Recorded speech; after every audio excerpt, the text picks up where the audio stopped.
Welcome to Secrets from the Saddle podcast. I'm Sylvie Dow, your host, fellow cyclist, bike club founder, cycling coach, bike race junkie, just truly super passionate about cycling.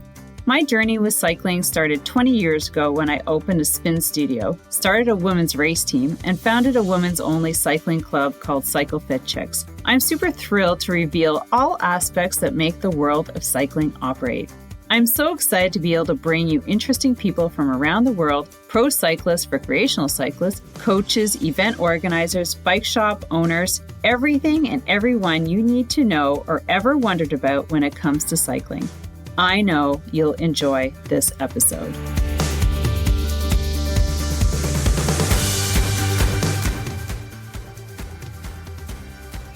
All right, friends, welcome back to another freaking amazing episode of Secrets from the Saddle, All Things Cycling podcast.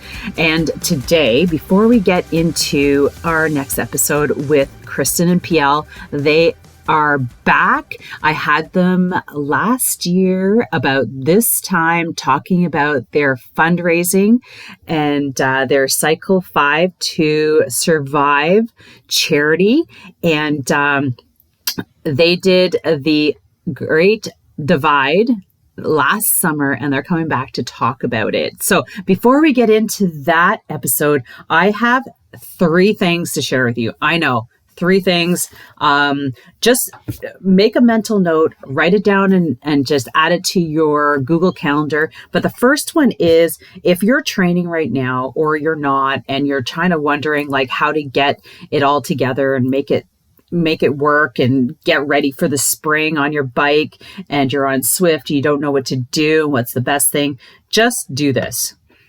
Text the word spring, SPRING, spring to 819-809-0999. That's 819-809-0999. Text the word spring. It's my 8-week. It's a ridiculously cheap coaching group right now because we have 8 weeks left out of 20. We started in November, and I give you 3 organized workouts a week. Okay, for 8 weeks. One of them is dedicated to skills and technique development, like pedal stroke efficiency, hill climbing, speed work, all that stuff. And that is going to start from February 15th to April 4th. And it's the same price no matter when you start. So you might as well start right now. The next one is March 8th. Now, you know that I did Unbound, or maybe you don't know. I'm going back this year for Unbound XL. And so I'm starting to kind of prepare my gear now. So what I'm doing is I'm doing a virtual dinner party over Zoom. And it's going to be totally interactive. I'm going to be sharing with you like my planning, my travel, my bike, my gear, the food, all that stuff. And the reason why it's interactive is that I'm going to be putting together breakout rooms, and you guys are going to go and discuss like things that you did well and maybe come back with tips for me and things like that. So it's going to be super fun. It's from 7 to 9 p.m. Eastern. So that's a Friday evening. And it's going to be total fun. So if you're into long endurance or bike packing or bike packing, bike camping. Anyways, if you're into long endurance stuff, join and you might take away some great tips. The next one is March 23rd. It's a Saturday. It's a fundraiser. I'm doing a fundraiser raising money for the Ride to Conquer Cancer, which I will be doing the weekend after Unbound. So I'm going to be riding 300 kilometers. You can donate money. You can come and ride with me. I'm going to be setting that up, and you're going to be hearing more about it on my socials. So make sure you go to the descriptions, check out these dates. I don't have registrations for those yet, but if you're on our socials, you'll hear all about it. Anyways, so let's move on to the episode, and I hope you enjoy these guys. I love these guys. I love talking to them. They're Canadians, of course, because I'm Canadian, but they have just an amazing purpose for their charity. And we're just talking about the Great Undivide, because I think it took them about 40 days to do. So anyways, they were not on a race like some of the other people we know. But looking forward to it. I hope you enjoy this episode. All right, everybody, welcome back to another episode of Secrets from the Saddle podcast with your host, Sylvie Doe, and we have Kristen and PL, and they were here. I should have found the episode. It's not far back, where we got together the first time to talk about their Cycle to Survive. I know it's like Cycle to Strive, Cycle to Survive, their charity organization. So you're going to have to help me out here. 5 continents, 5 charities, 5 tours. And was there more? Yeah, $500,000 we want to raise each year. So it's called Cycle 5 to Survive. That's where the big number 5 comes in. Yeah. 5 rides, 5 years, 5 charities, $500,000, 5 continents, and in 5 different continents. Yeah. So I had them on. It was in the spring. And so this was before one of their very first big tours. Of biking the Continental Divide. So I think at the time, so that's why I asked them, I said, would you guys come back and talk about that, because we're talking about it and the preparation and everything, and their charity, and now that we're back and we're going to get right into it, because I don't know if you guys were following them. I was following them, and there's things that were happening. So welcome back, you guys. I'm so excited to see you guys. Yeah, thank you. It's good to see you too. Yeah, you look great. Yeah. Thanks. It's because I'm going away on vacation. No, and I think I got a new camera. There you go. Yeah, I was just saying, like, we need to figure out some lighting stuff at our house here, because we're always let's just sit at the countertop. Yeah. Well, I know in front of the window is always the best. If you don't have the diva Still dark light, here, though, those like, so. oh yeah, that's right. It's still a bit dark. But you guys look fabulous. So let's go back to the Continental Divide, because I think you guys did it just after the whole event. Like there's that race along the continent, and you guys did it after. We started a week later. Yeah. A week later, right? And I remember because I was following you on I don't know where it was. So it was YouTube. I think you started on YouTube, or maybe it was Instagram. Anyways, you guys were biking in Calgary, and then all of a sudden you were sick. I was like, no. So talk about it. How did it go? Like, yeah, yeah. Like leading up to it. So we went to Calgary or Canmore. We were staying at our friend's house, supporter of ours, and so we were having a big launch dinner. So we had left, I think, on the Thursday. Yeah. Left Thursday before, and we were riding out Saturday. Yeah. So then you were sick. Yeah. And I never get sick. And I had was it more nerves, you think? No, I think our daughter was away, and she came back and she had stomach issues like about 5 days before. And then I think I got that bug, and then I think I just passed it on to her about 2 days into the ride. Yeah. I think it was the second day. So we'd left Fernie, we were at the camp. So and then I just was kind of feeling a bit off. Yeah. And then we got into Elkford, and I just wasn't feeling great. And then the next morning I just woke up and I'm like, ooh, I think you went from the campsite to the hotel. Yeah. Yeah. So, and that was, so I just, my stomach wasn't good. I wasn't keeping things down. I was like that hot, cold, hadn't slept well. And so I think I just laid back in the tent, and then you kind of had some time to think, and that would have been going over Cocoa Pass.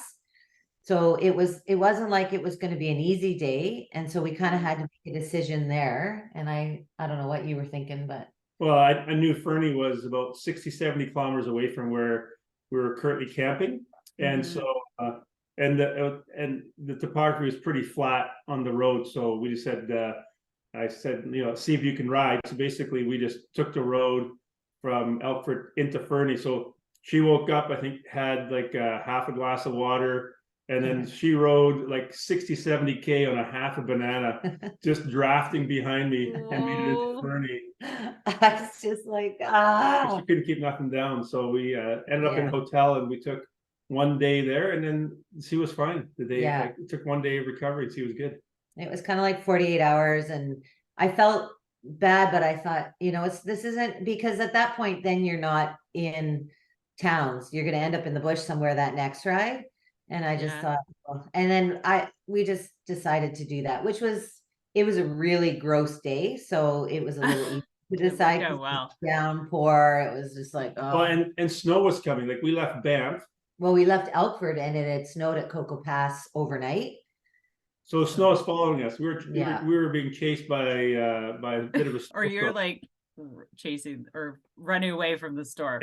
Yeah. Right. Get to the border. Yeah. That's right. Yeah. So I just slept all day. I didn't get out of bed, and chicken soup, and just tried to kind of see if I could do. And then the next morning I just felt better. So we just kind of went for it. And then, as soon as we started riding, it was gone. Not gone, but I felt way better. So it was just that kind of 48-hour thing. Yeah. Okay. So let's talk about like biking the pass. Because I remember I was saying, like, because you have to videotape yourselves quite a bit because you're documenting, and that takes time. Let's talk about that. Well, I'm an amateur drone operator. I brought a drone along that I packed. Plus, I had a GoPro. So between the GoPro and the drone, we didn't stop and do too much drone footage. But we were very cognizant of, okay, we got to set the camera up. We got to wake up. We got to talk about our day, what we're doing next. So it's amazing how much brain power it takes to think about how to record and document stuff, because it's not something that we're natural at. So tells what moments to capture, and then figure out how to upload that video to the cloud to have our team back home put videos together while we're on the ride. So that took forever as well, because to get good service with enough Wi-Fi that was fast enough. So you just did like all sorts of videos on your phone, basically, like whenever. 50-50. So we would take the SD card out of our GoPro and out of the drone, and we'd plug it into my phone, and I'd walk around trying to find service and upload like 300 megabyte files. I'll just stand here for 3 hours until it's all So successfully. like there's times we were up till 1 a.m. waiting for our video stuff to upload. Oh, fuck. Yeah. So those moments were like, oh, seriously. But if we could get some decent service, it wasn't too bad. But there was a couple times it was pretty funny. So did you just like decide by the end, it's like, okay, we're just gonna wait till we're in a town where we know we're gonna have some stuff, and everybody's just going to have to wait? Yeah. Because after it's like, this is too much time. Yeah, because we were doing a weekly video, so then it was, we knew we could kind of have a couple of days in there where we would see where we're going to end up. And people along the route, I mean, they know you're cycling, and everybody is just like, oh, there's an outlet, or there's this. Like it's kind of funny. You're sort of, if you're on a bike, they know where they should sit you, what you want. Here's water. Do you want chocolate milk? It's like, so it was kind of fun that way too. So it was okay. Getting the drone to work, there'd be times where it's so beautiful and you're in the groove and you're in this almost spiritual moment, and it's just like, oh, we should probably videotape this. So we got to stop. He's got to unpack it from his pack. And so there were a few moments, but then, when we looked at the footage, it was just like, oh man, like that was worth every stop. It was worth every, or it didn't come out as beautiful as me looking at it. Retaining the memory for myself. Yeah, it's never the same. I mean, when you're doing 4,300 kilometers, there's, miles and miles of that beauty. So you kind of get right back into the mindset once you put the camera away. You're still pedaling. So what about the terrain and how, like, the two of you together? Like, I think we talked about the hills and things. Well, I think the terrain and how we rode together, kind of two little separate questions. The terrain changed all the time. Yeah.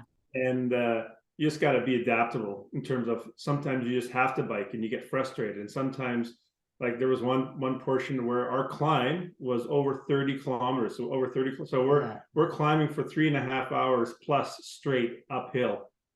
But the way we rode together, I mean, maybe you can talk about that because you're tucked behind me most and in a very good way, right? On the climbs, we're both very strong climbers, so there was never an issue on the climbs of either one of us getting frustrated with the other person. So that was always good. And on the flats, I would just go as hard as I could. And when you got these packs on, like I'm 6'7", you put the packs on my bike, like there's like a vortex behind me. So I would hear her free hub and her brakes all the time, right? And I'm just giving her into a headwind and she's just coasting. Like, go baby. You're doing awesome.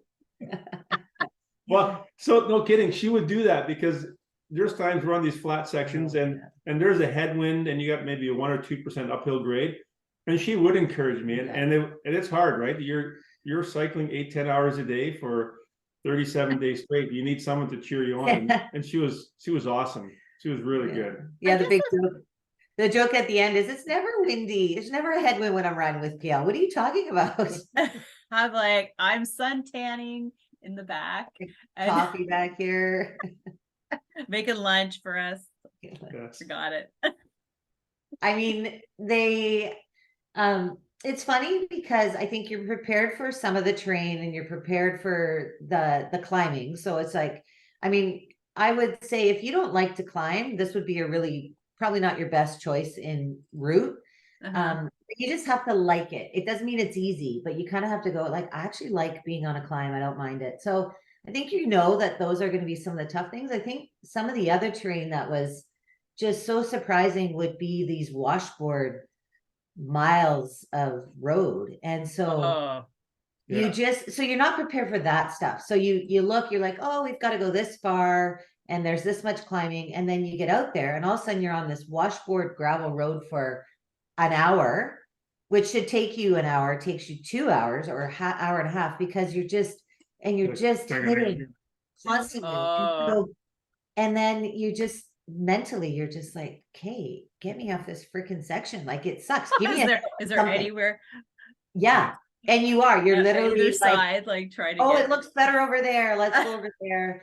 And I think, or you'd get this soft gravel, or you would like just that kind of stuff was just so demoralizing because you'd be tired. And again, you plan your day with this certain mindset. Well, we'll get in around 5 or 6 and we can eat. And before you know it, it's 8 o'clock and we haven't eaten dinner. And so those were the times where you're just like, okay, this is really hard mentally. And you just want to stop. So it's kind of, or the headwind you'd be making good time and you're almost there. And all of a sudden it's like, we were coming into, it was Colorado. And we were so close to being done. And we were like, this is the best day ever. And then we did a right turn and we hit this washboard, crosswind. And then we were in this up and down section in the middle of nowhere, Del Norte, coming into Del Norte. And you're out and we're like, why are we going up still? Like, what is going on here? And we're in this wagon trail and you're coming down and you hit this. Did we take a wrong turn? I biff it. I biff it into this, like, I'm tired. We're almost there. It's dark. And you come across and he's like, I'm going to go this way. And so I follow him and I hit the sand and I biff. And I'm just like, every swear word I could think of is coming out. And I'm like, what is going on? Why are we not there yet? Right? Like, it's just like, So those moments that you just can't prepare for, and they happened every day. There was part of it, but the ones for me, when it was later at night and we're almost there, we should have done all the elevation. And it's like all of a sudden you've got this section and you're just like, oh crap. So like every night, did you sleep outside sometimes, or did you always make it to like a location where you could like get a hotel or bed and breakfast or somewhere to stay inside? Well, I'd say it was about 50-50 in terms of accommodations. Okay. Like, we would sleep on a concrete floor in a community center, because someone that we stopped, they said, oh, so and so will let you in, so we'd sleep inside there. Or we would sleep in a campsite, or we would try and find accommodations, and they were full, and we'd set up a tent. And then 5th at a time, we'd find a hotel, like just a cheap Motel 6 or something like that, and we'd stay there. But the goal was to try and reach a location that they had food. I mean, I consume a lot of food, and I would burn between 7,000-8,000 calories a day, and I can't consume that much. So, I mean, we both dropped a ton of weight, and yet we ate a ton. Oh yeah, I imagine. Yeah. Now, I mean, some people do it and they take their time, right? I mean, we rode it to, like, we averaged about 130, 140 kilometers a day.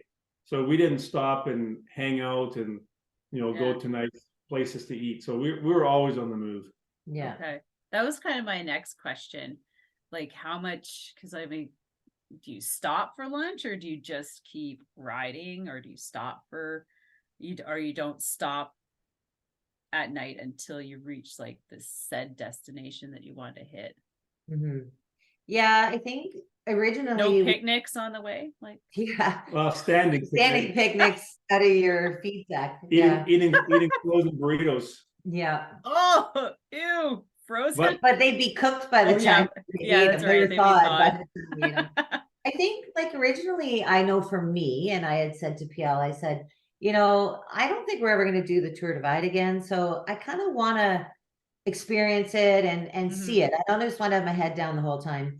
And then we quickly realized that, one, we do need to get to places with food because of how much he needs to eat. So then it's like, okay, well, let's push a little bit longer and get to this town. Whereas, there were times where we couldn't get to a town and we'd just camp by the river, which was fine. But then you only had so much food. So then you'd have to find a town the next time. And then I think, I can't remember when it was, but early on we started to go, okay,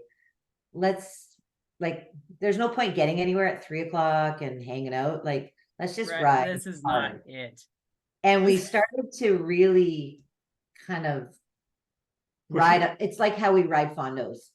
Yeah. So we would be like, okay, it's like, let's just go hard. I'll tuck in whenever we can. We'll climb, we'll eat, we'll stop when we have to stop, get water, whatever. But when we are on anywhere where we can hammer, I'm just tucking in behind him and we are going as hard as we can. Right.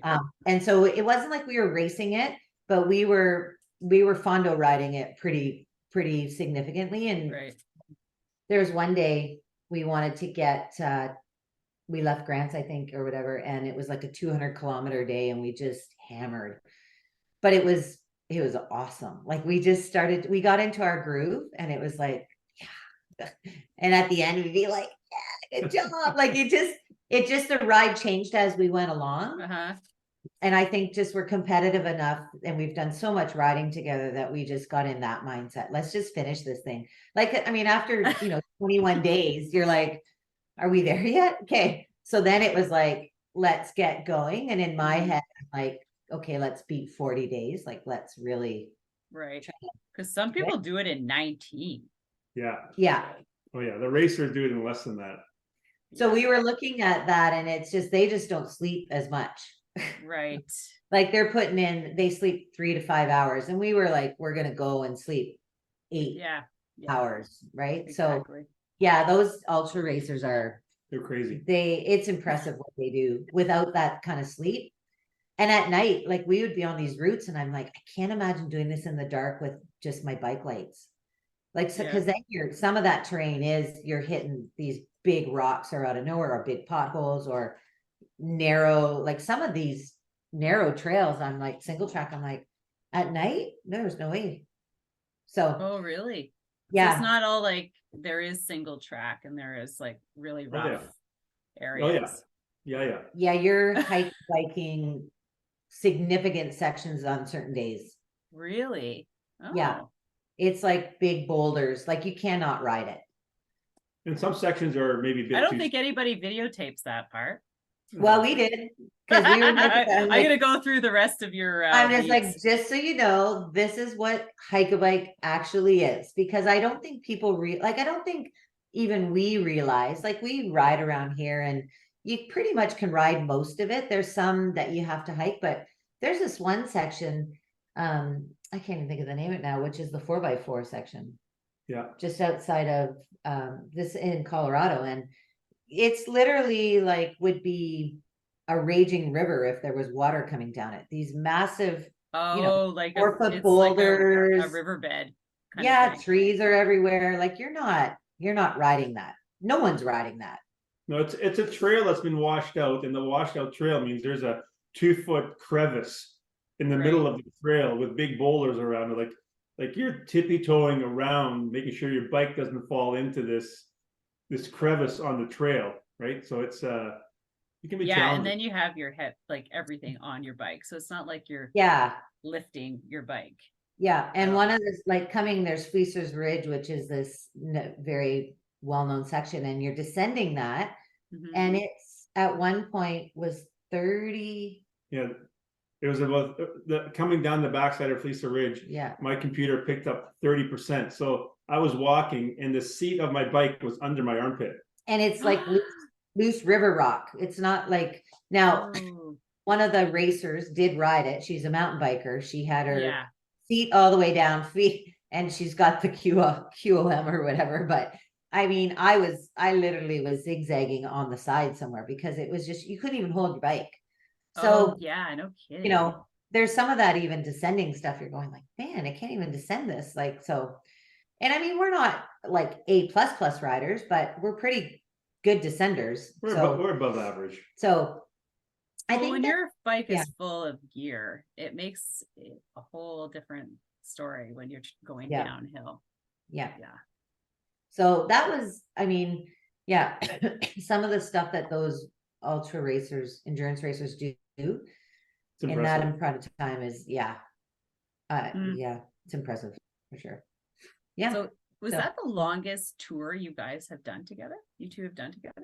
Yeah. We've done some like 700-800 and 1,000-kilometer like week trips, but nothing multi-week like this one. This is the longest one we've done. Yeah. Wow. So how did you get enough food for every day? Like, were you able to get to places where you could load up for the day to get to the next location, or did you carry a lot of food for like a couple days? We always carried food for at least 2 days. So we always had a couple of freeze-dried meals with us, always had oatmeal and just a ton of different bars. And people ask, what do you eat? And after a while, you don't really care what you eat as long as it tastes good. Like some protein bars that one day I thought, oh, these are gross. And the next day I'm like, oh, my body's craving something. And you just devour whatever you can get your hands on. Like it's almost like a bit of a science experiment on what you feel like for today. And you're like my body's like a carburetor. Like whatever I put in it, it just consumes it, and I just keep going. Speaking of that, how was your stomach at the end? Mine was good. Hers wasn't. Yeah. A little gut rot happening there. Well, yeah. I came back with a parasite. So, which I kind of the last couple of days was kind of like, something's going on in my body. And I've had a parasite before when I was racing in Mexico. Oh yeah. And I came back with a parasite from then. And I remember that time very well because it was right before World Championships. And I'm just like, oh my gosh, like I have no energy. And I was trying to, train, and I dropped a bunch of weight. And so I'm like, so then the last couple of days, I'm just like, I couldn't really keep things in much. And then we were also in 40-degree weather in New Mexico. So the water was warm, and you're like, it just was hard to do much. And sure enough, came back, and I thought I better get some testing done. And so I brought a parasite back. So, but it's, you take the meds and you're good. Yeah. They stick around for a while sometimes. Yeah. Those little parasites. But it was a bit of a mistake because in New Mexico, there's no water, right? So there was times where I was carrying 2 gallons of water on my bike. Yeah. So I was just going to ask, water. Yeah. Well, and then you filter. So I don't know, probably, I don't know, at least 10, 20 times we'd have to find a creek and we'd filter water. But in New Mexico, they're like these little creeks that cows drink out of, right? So you had to filter out of these water troughs or these creeks. And we had a good water filter, but I never used the chlorine tablets, which I probably should have in New Mexico. And I think my body just, I guess, was able to beat it, and hers wasn't. So Yeah. we had the right supplies. I just didn't Yeah. I didn't chlorinate the water that we were filtering. So And we had warning dropped to your listeners. and we had dropped a Yeah. bunch of weight by then too. So your immune system's, you know, it's not at 100%. Like I lost 16 pounds, he lost 20 pounds. So I'm 5'4", like that's a lot of weight to lose. So then, you know, introduce a little bug in there and it's like, woo. Yeah, really. Anybody, if you want to lose weight, you can bike the Continental Divide. Yeah, just drink from the slough. Yeah. Yeah. Yeah. So, and then the heat at the end, like heat doesn't bother me to ride. It bothers him a little bit more because of just how much he sweats. But we were saying like probably one of the hardest, most challenging things was in New Mexico, your water was hot, almost. Oh, yeah, like all the time. Hotter than you said your core body temperature the one day. Well, I mean, like my Garmin read over 50 degrees Celsius several times in New Mexico. So yeah, that's now, you know, there's no wind blowing when you're bike sitting still, but I would pour water on my back and it's like, holy cow, like it's hot. Like it's like oh, that was not refreshing at all. You try to drink that, so it's really hard to keep the fluids in near the end.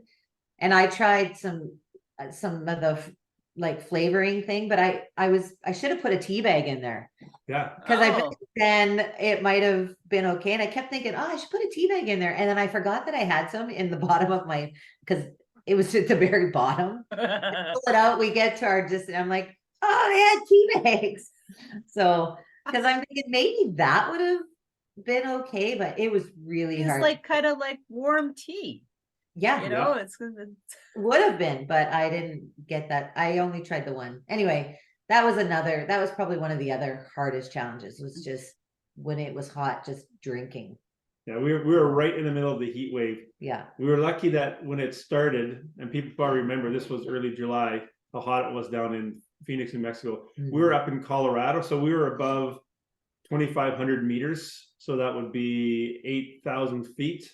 And it was pretty cool there, but even at night it didn't cool down. But once we came out of Colorado and came down into kind of the lower valleys, that's when the heat was brutal. That's probably why they do the race before. Early. Yeah. Because they would have finished like halfway. Yeah. Because you took like 2 weeks, but an extra week. Yeah.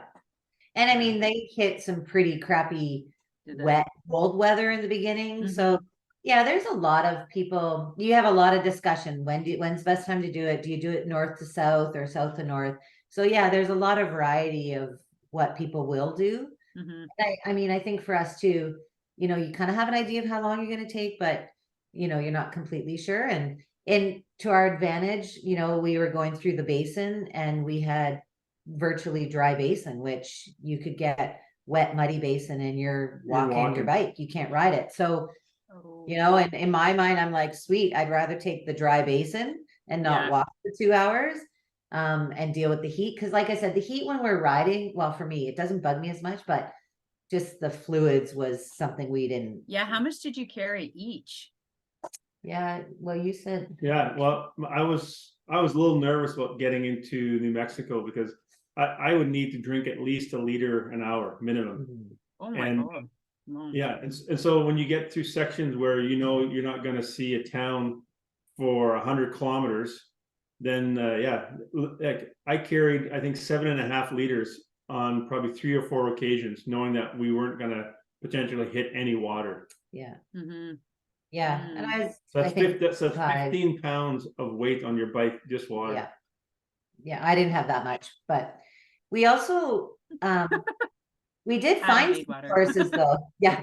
Well, I had about 5 liters, 4 or 5, but we also found sources of water. Like that was the other thing every morning. You had to really do some recon and ask around, and the Facebook page is super helpful. They have a Facebook page. And so you can say, and it's in real time. So you could say, hey, we need to go here. Is there any water? And a lot of places, we actually rerouted one place because they're like, there is no water. And that was sort of that 2 to 3 day section where you wouldn't have any resupply. And Oh, so wow. we're like, yeah, so there was a few of those where you had to, I was getting on the Facebook page the night before and asking, what do you think? And they would say, yes, there is, or no. And we actually went through a section. They said, there's no water here at all. And I don't know, unless it was a mirage, we came around. It must have, I don't know if it rained, but there was like kind of a lake. And we were like, everybody's like, there's no water here. It's not on the map. It was the weirdest thing. But, and then we did find Take a few picture and go, hey, here's a We little did.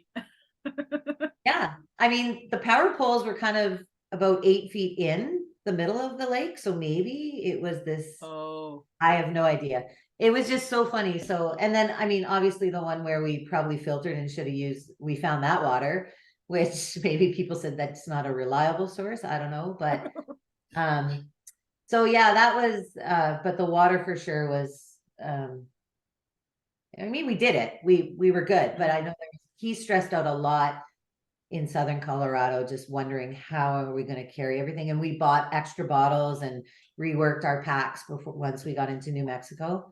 So, and it was pretty funny seeing people coming up from there, what their bike setups were and how, what they had, like big Pepsi bottles of water just strapped everywhere, like the 2 liters. Yeah. So it's pretty funny. So water is a concern for sure. So what about clothing? How many bike shorts did you bring? 2. Yeah. Well, when we started, the temperature obviously changes. So we did two drops where we mailed stuff back, where we knew we took too much. Right. Yeah, that's always like the start. Like I would, you're like, Kristen read somewhere an interesting post that said you pack for your fears. Yeah. Right. So I brought neoprene booties, being afraid we're gonna hit this cold weather. Well, I never pulled them out. So 2 weeks in, I'm like, I'm carrying these neoprene booties and we're hitting a heat wave here. So they're getting shipped back back to Canada. So we ship things back. So just very minimal. Yeah, we no, we were good. We are actually pretty happy with our gear. Yeah, Rafa supported us, so it was really great. So they have such a nice product. Yeah, so they came on board right away when we reached out. Sorry. So yeah, we each had 2 bib shorts, one jersey, 2 t-shirts. He wore one jersey repeatedly, and by the end it was almost like falling apart because the sun all faded from the sun. Because and you're behind him. Was that smell hitting you too? Well, yeah. I rinsed it every night. We washed it every night, but still, he sweats so much. It could be clean anyway. It doesn't matter. Like he's got some video. Like all white. Yeah, it was literally. Yeah, it was gross. And so yeah, just 2 cycling shorts, a pair of over shorts, a couple of shirts, and a couple pairs of merino cycling socks. And we had a wind jacket. I think we had shipped all the rain stuff. Oh, I think I kept my one rain jacket because even when you're getting down south, like if you get caught in something, then like a monsoon. Yeah. So we were, or even like descending at night when it gets colder. Yeah. The shell.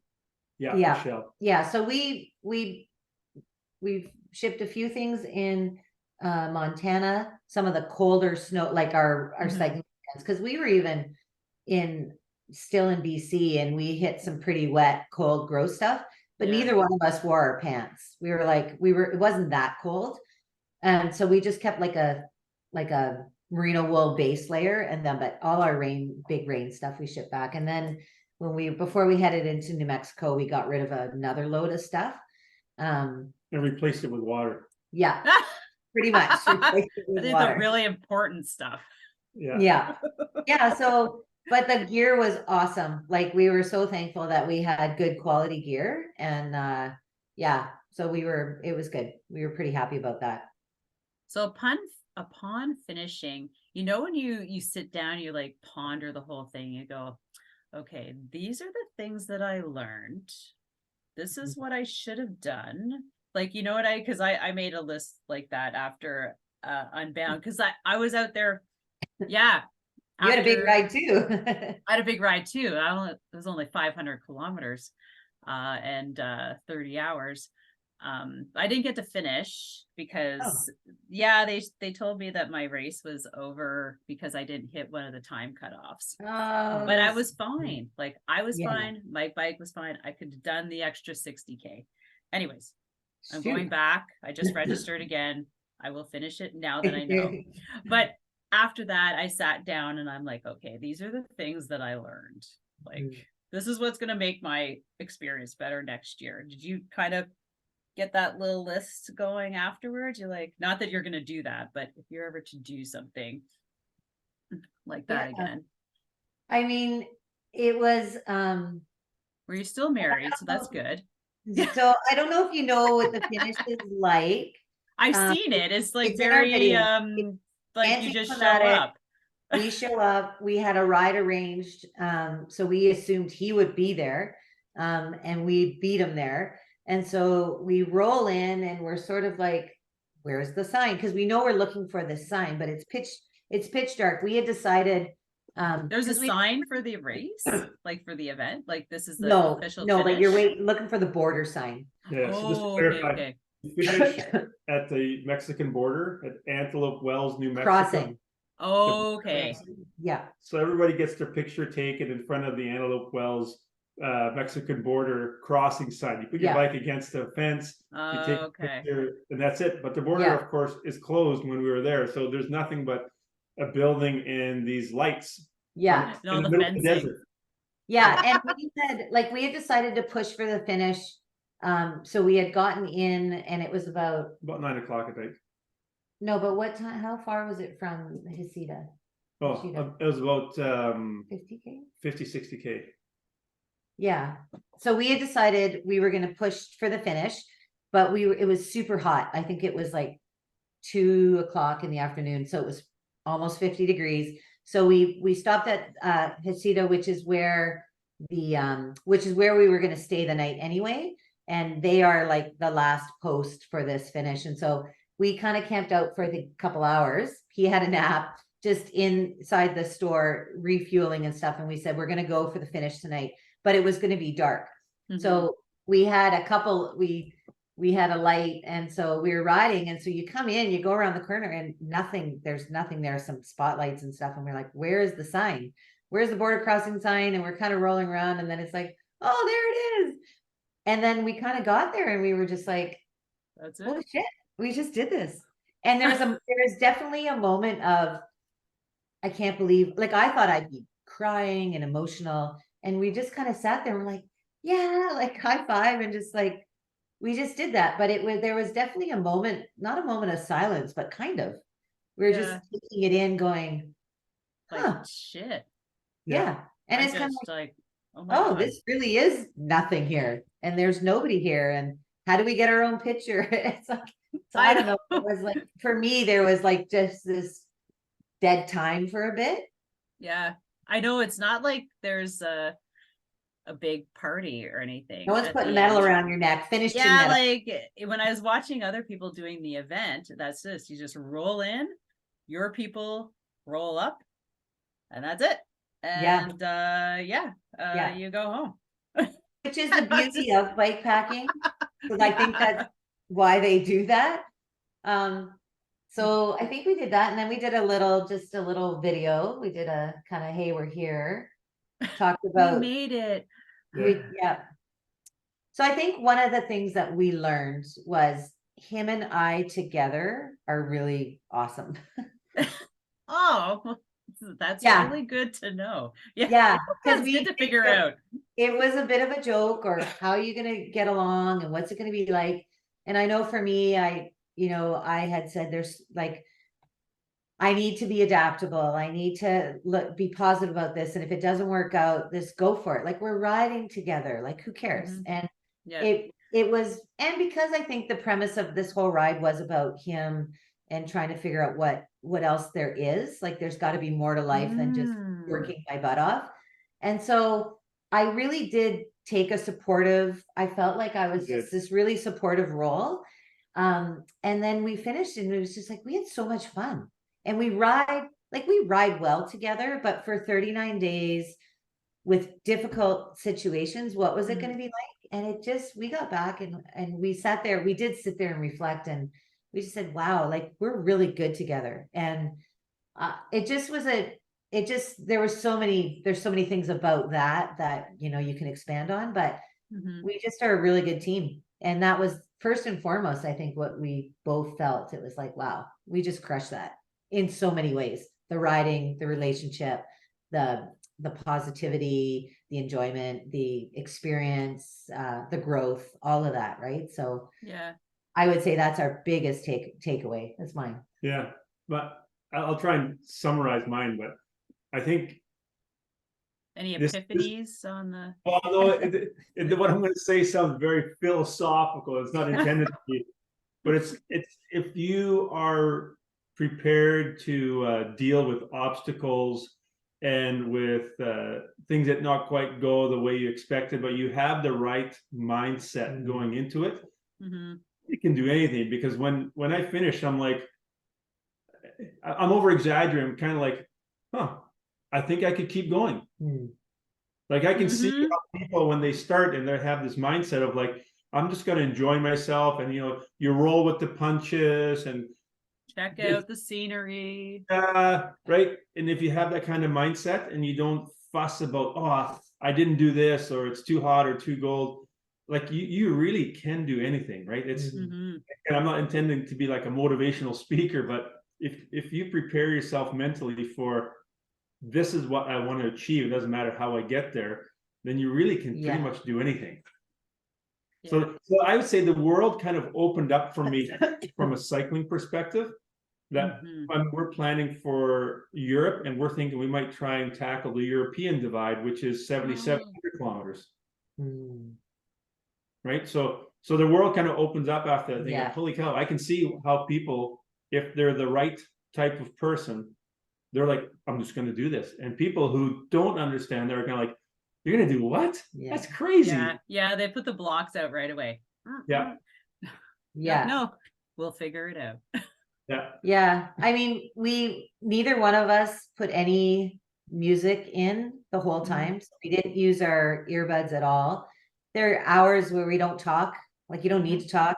You're just there. And so I felt like we were on that ride, and we soaked up every moment as we were pedaling along. And it just such a positive experience, even though there were some difficulties. And I mean, I don't want to go back and do it again, because in my mind, it's like, like think about all these other rides we could do. Like, why would you go back and do that again? And some people are very much, if you're racing it, you know, they want to do this and that's for them. But for us, it was more like, hey, we can ride.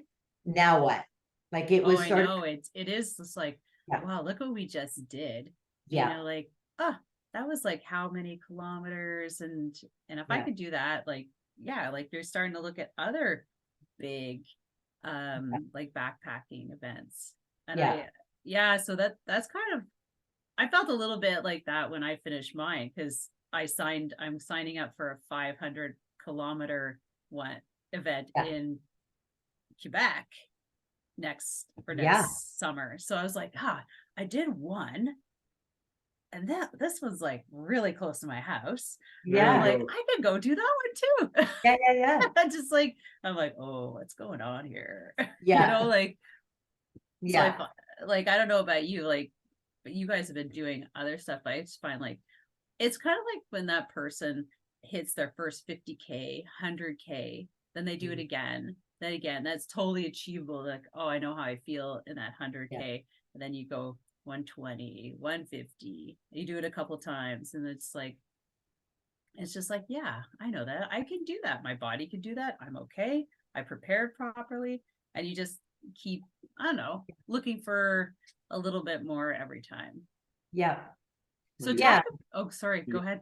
No, that's it. I agree.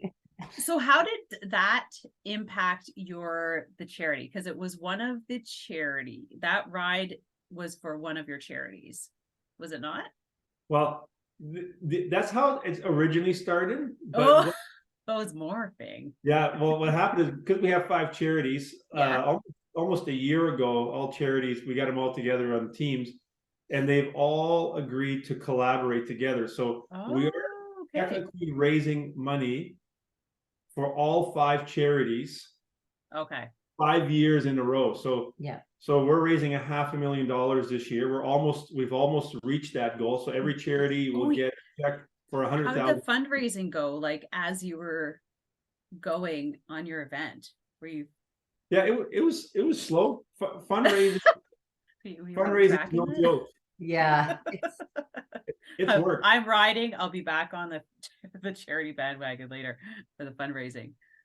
Yes. So the idea was to find a charity, ride a continent, find a charity, ride a continent. But then when the charity said, let's all work together so we can motivate and cheer you guys on for 5 years instead of you having to start over with a new charity every year, that was very helpful. Yeah. Like one of our charities hosted a cycling race in Ethiopia, first bike race in this rundown community, and they were chanting Cycle 5 in Ethiopia, and they sent us this clip before we left. Like it was like I was in tears that I would never thought that they were chanting Cycle 5 in a rural area in Ethiopia, like where people are living off the garbage dump because they know that we're raising money for them, right? Like it was just incredible.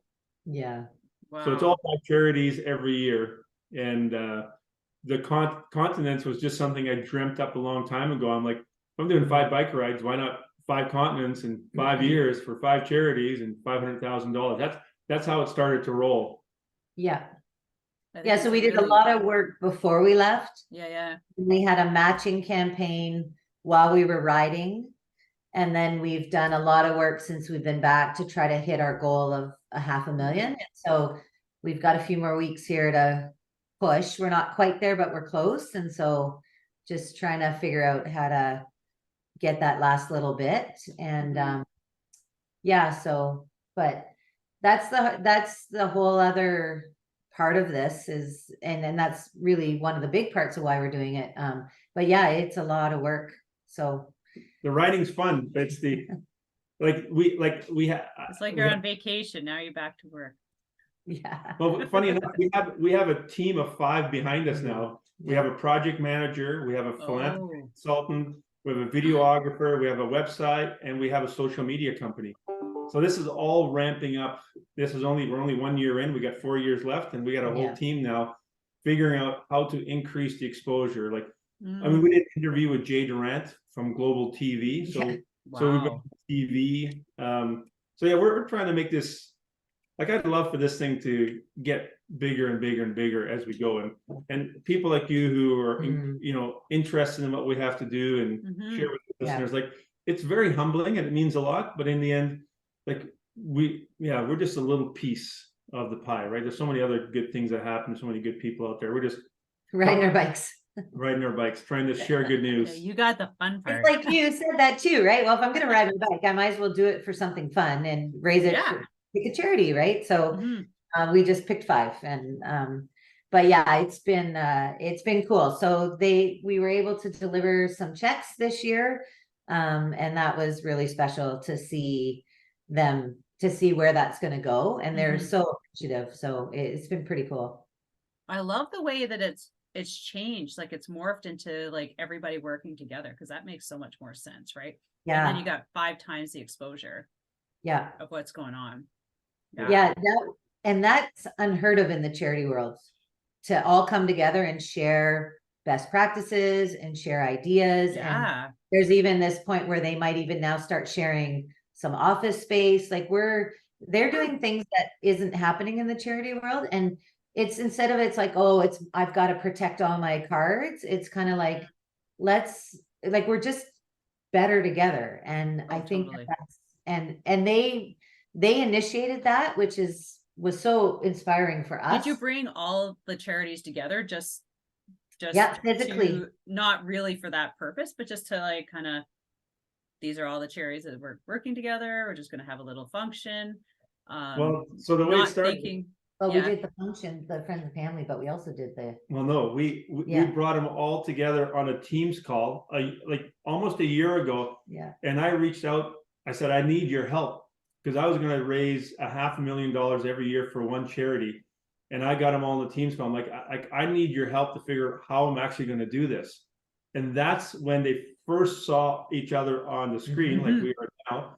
And the charity we were originally raising money for in our first year suggested, why don't we, instead of you trying to raise 500,000 for just our charity, why don't you give each charity 100,000 and we can all work together for the 5 years, so you're not starting over. And it literally happened in 5 minutes on the Teams call. Yeah. It was that quick. Well, that makes sense, because then everybody can benefit every year. Yeah. Right? They're not It just was really waiting well. for, like, I'm number like year 4, Yeah. right? Like, Yeah. yeah. Oh my And they God. also were just like, it's nice to know like that we'll get it every year in terms of for them how to utilize it more effectively. And then that turned into, we did a friends and family launch where we had a big social. And then the next day, PL brought in a facilitator, and we did just like he would do with his business. We did like a half-day strategic planning session with all the charities, with the founders of all 5 charities to talk about. And I had a sentence that I started with, and I said, I'd love to be able to finish the end of this sentence, and it's, wouldn't it be great if, and I put ... and I'm trying to figure out how that sentence ends. And so I'm going to keep that sentence for the next 5 years, and hopefully in 5 years, as a collective group for the cycle 5, we can find a way to finish that sentence. Wouldn't it be great if whatever the next big goal is, or the big idea is, where 5 charities work together. Yeah, it was pretty special. It was cool. Maybe you need some more team members, like will ride different areas like with you. There you go. Yeah, Absolutely. I'm like, God, I'm looking for something meaningful to do, you know? Yeah. But so let's talk about Nepal, because I think that was not on the agenda, and you guys you went to Nepal for an event? No, an event and a ride? Yeah. You're like, yeah, So, I go to Nepal, I'll be back. Okay, call me. I'll call you when you're back. we came back early August from our US trip, and one of the founders of the charities asked us, well, he didn't ask us, he said that he wants to do a ride in Nepal and visit all of the 5 different locations where he's doing work. So he does youth centers, he does schools, and he goes, it's about 1,000-kilometer ride. And he was very good. He didn't say, do you want to come along? But I'm like, it has the number 5 in it. You got 5. We should do this. So literally, we booked our tickets middle of September, and we left middle of October for Nepal. And we were there for 2 weeks, and we cycled 1,000 kilometers and over 20,000 meters of climbing, over 1,000 kilometers. So it was no joke. It was. Yeah. But when people ask me, we weren't up at like 4,000 or 5,000 meters. Like we went through all the river valleys and the mountain range, so we didn't go up and over. The highest we got, I think, was about 2,500 meters of altitude, and then we'd come back into the river valleys. But that's almost a whole other podcast, because the cultural experience was, I bet it was so different. Like, we slept on floors, and people making black tea on a wood burning stove, and it was, watching people butcher animals out in the open, right? 11 o'clock in the morning. Yeah, if you were there, right? So it's you're just like, but we're on our bikes, like in these small mountain villages with locals. So we weren't like tourists. We were with locals. The founder spends 6 months a year in Nepal. He's fluent in Nepalese. And so we were like, it was just such a great way to do it. It was incredible. Like, to be on our bikes was just, that must have been amazing. Cause like I did a bunch of hiking when I was there. Yeah. And I do remember stuff like that. Like I remember when I was taking, I think I was I coming in? Anyways, I was either going from Kathmandu to the airport or the airport back. And it was like in the morning, early. And I just remember this house had this huge cauldron out in the front, and they were like stirring this goat that was like legs hanging out, like just and I'm just like, I think maybe it was when I was coming in. I was just like, So it's that. Yeah. Crazy. We were basically vegetarian. We didn't eat any meat when we were there. Like it just Really? wasn't like the water situation for sure is tricky, but we just didn't eat any meat and it was fine. It was Yeah. fine.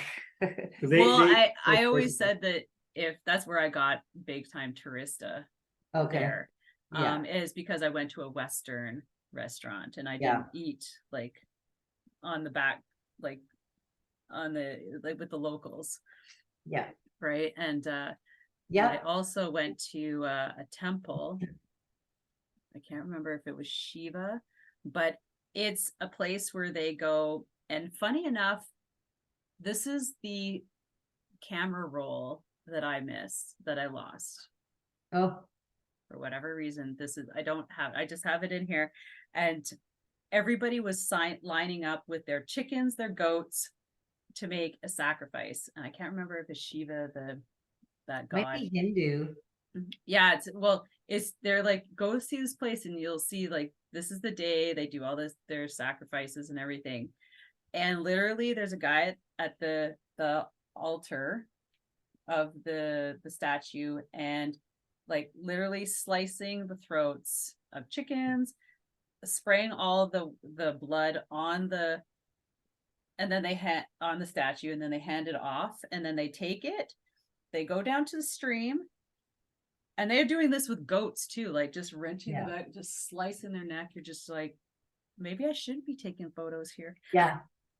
And they would take their animals, they would go down the stream, there's a big cauldron, they put them in, they pull them out, and they pull all the feathers off, and they take them home.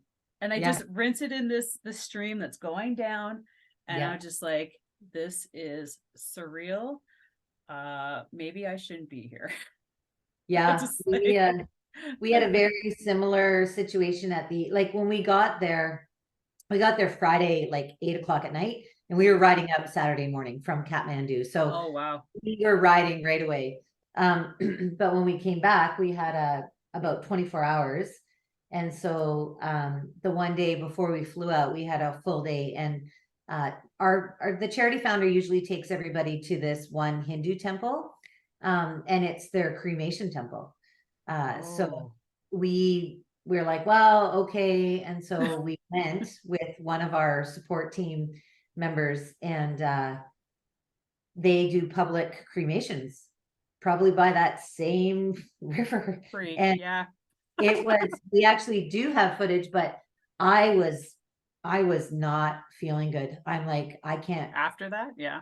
No, while I was there, like it was, I just felt sick, and I'm just like, I got to get out of this place. And it was just such a dark, heavy place. It was just bizarre. But yeah, the same thing. Like it's just these rituals that happen within the country, and I mean, their stomachs obviously can handle that kind of stuff, because they were, like we said, like the goats were, it was like 11 o'clock, blue tarp on the side of the highway, and it was butchering animals middle of the day. So we just didn't eat meat. But it was amazing. It was incredible seeing that, because it's, we talk about it kind of like it's so weird, and yet it's so normal. Yeah. Yeah, if you had anything to do with like animal, cruelty. PETA be all over that. Nah, yeah, you don't want to go to Nepal. You just go straight to the hotel, go where you're going to go. Just don't go any back a couple streets. Yeah. But biking, that must have been amazing. Yeah. But the riding was just But this was a bonus ride. This is not one. Yeah, I know. But, so it was an incredible opportunity, but it was the experience. Like I said, it's a whole other podcast, because the experience that for me personally that I felt there, it was so different, because when we did the Continental ride, it was a means to an end. It was a checkbox for me. Well, this was way more. It was very emotional for me, seeing that we're riding and raising money for these charities, which is one thing, but then actually seeing what impact you're making, that's where you kind of go, holy cow, like kind of like this is real. Like, and I started to really take it personal. Whereas before it was like, this is a big, fun, cool thing to do. The goals are big, the rides are big. Yeah. And then this really brought it down to a very real level where it's like, okay, all this other stuff is fun and exciting, but this is really where the meaningful part happens. And the part I start to feel like, okay, I think there is something inside of me that I can do to make an impact and do bigger things and better things for the world. So yeah, totally two completely different rides. Yeah. I would imagine it would really hit home for you. Like, this is exactly how this money is impacting this community. Yeah. Correct. Yeah. And 5 communities, right? That he's been amazing. We went to 5 different communities and it was incredible.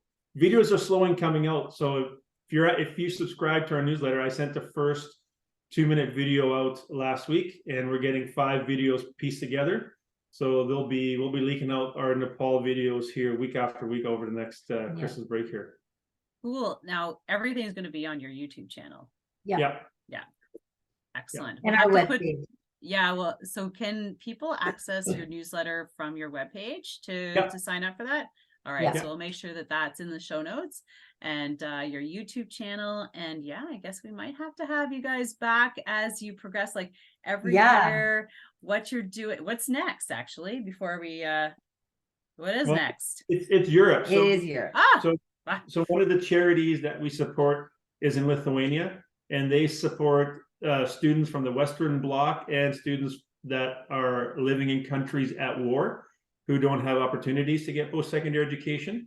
So we are looking at the European divide, which is from the top of Norway to the southern tip of Portugal. It's a 7,700 kilometer off-road route that was just created in 2021. So it's a brand new route. And I mean, you can find it if you Google European divide, you'll see exactly what it is. But our plan is to pop over into Lithuania, and we're going to do some speaking engagements and talk to university students. And I mean, my wife's a teacher, I'm a business person, so we'll get opportunities to speak to these students who really are coming from countries that they don't know what big dreams look like. So that's one of our goals, is to spread that word. So you said it was Norway to Portugal. I'm gonna go check it out. It's massive. But Lithuania is east of that, so we're trying to figure out how to do the Baltic states, and so it might be a modification of that, but that's the inspiration. And then we'll visit Holland. That's like If you look at the map, it's pretty epic. We have this game, it's called 10 Days in Europe. And and it has like all the European countries. And you have to plan your trip around that. Oh, hilarious. So I just sitting there, I'm like thinking about it, because I'm looking at that map and I'm like, oh, Norway's over there. Norway, really fucking long way. Well, yes, Norway, Sweden, Denmark, Germany, France, Portugal, and then, depending on if we go through Lithuania, we might hit Poland as well. So that'll be in and around the beginning of September, whether we finish or we just haven't figured all that stuff out. But is that the ideal time, like, for weather, and how long do you think that's going to take you? It depends on how much we do of it. Well, I think. You're not going to do the whole thing. Well, we want to, but then that's. Because the Baltic Sea is in between Lithuania and Norway, so we need to get over to the other side of the Baltic. So we may start in Estonia and work our way around the other side, on the eastern side of the Baltic Sea.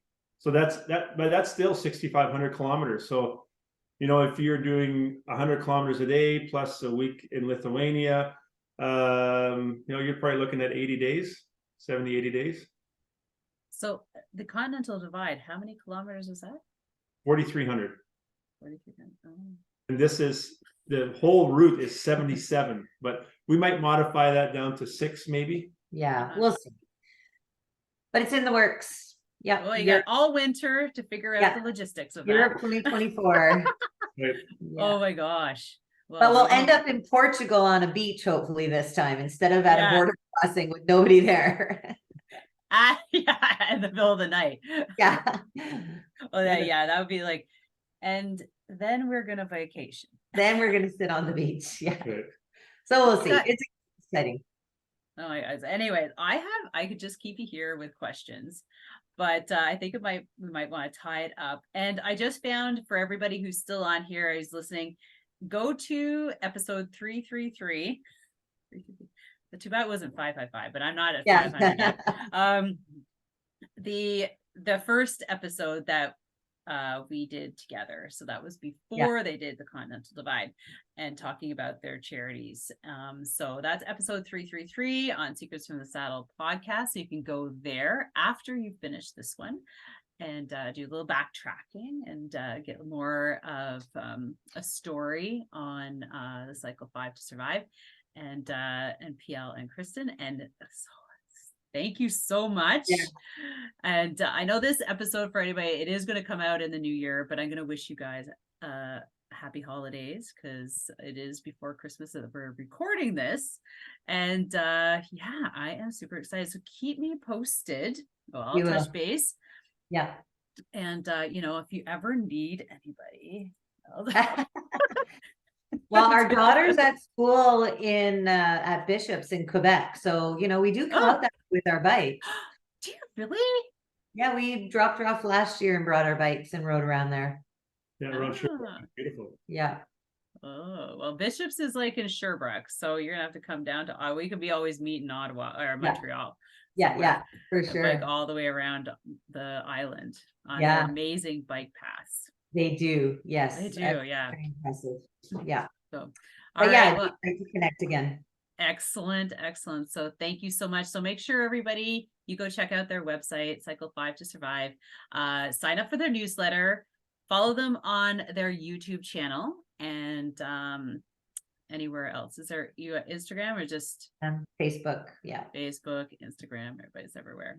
And also the podcast on Instagram. And for the podcast, you can sign up at Secrets in the Saddle podcast.ca for a notification email. So every time, so you don't miss an episode. So thank you so much, guys. I really appreciate you. Have an amazing day. And thank you for making this time, even though it's really early in the morning for you. That's perfect. No, it's not now. It's good. Now start the day. Great way to start our day. Yes. Thank you so much for having us. Really appreciate it. And have an amazing time in Australia. Thank you. Thank you so much. Yeah, all right. Take care, everybody. Bye-bye. Thank you so much for spending this time with me on the Secrets from the Saddle podcast, learning more about exciting people, places, and things that make cycling such an exciting sport. I am so glad you stopped by today. Please leave me a review if you feel so moved to do so. I would love to hear your feedback. And if you could take 1 second to share this episode with someone you think would enjoy it, I would be forever grateful. Also, if you could please leave me a review if you feel so moved by going to iTunes and leaving me an honest thought and an honest comment, telling me what you think, and most importantly, tell me what you'd like to hear more of. It would really help me to bring more great, inspiring cycling stories to you. Until then, have an amazing day. Make sure you ride your bike. And don't forget to visit my YouTube channel if you'd like to see the full version of this podcast live.